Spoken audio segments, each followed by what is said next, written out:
نکاح ہو گیا، اب جو ہے وہ بیوی گھر میں آ گئی، اب کیا کرنا چاہیے؟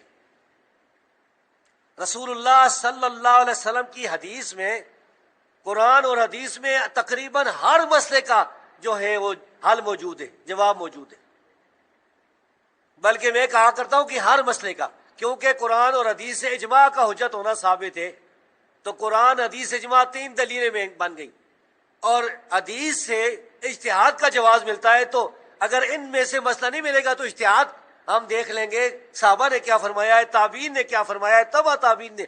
کوئی انشاءاللہ مسئلہ نہیں ہوگا جو اس کا حل نہ نکل آئے۔ صحیح بخاری میں انس بن مالک رضی اللہ تعالیٰ عنہ کی بیان کردہ حدیث ہے، انہوں نے فرمایا کہ السنت، کہ سنت یہ ہے اذا تزوج البکرا، جب کوئی آدمی کسی کنواری لڑکی سے شادی کرے، اقام عندها 7، تو وہ 7 دن 7 راتیں اس کے پاس رہے گی۔ اب ہمارے یہاں دیکھ لیں، شادی ہوتی ہے دوسرے یا تیسرے دن لڑکی کو لے آتے،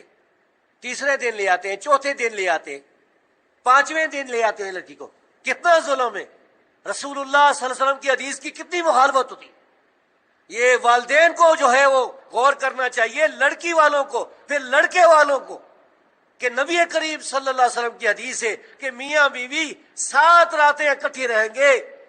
7 دن رات اکٹھے رہیں گے، تم کیوں جو ہے دوسرے دن، تیسرے دن، 5ویں دن، چھٹے دن بھی نہیں لے کے جا سکتے، 7ویں بھی نہیں لے کے جا سکتے، 8ویں دن اگر اپنے گھر آتی ہے اپنے ماں باپ کے ساتھ لڑکی تو آ جائے۔ رسول اللہ صلی اللہ علیہ وسلم نے تو ہر مسئلہ جو ہے بیان کر دیا، کوئی اشارے کے ساتھ، کوئی صراط کے ساتھ۔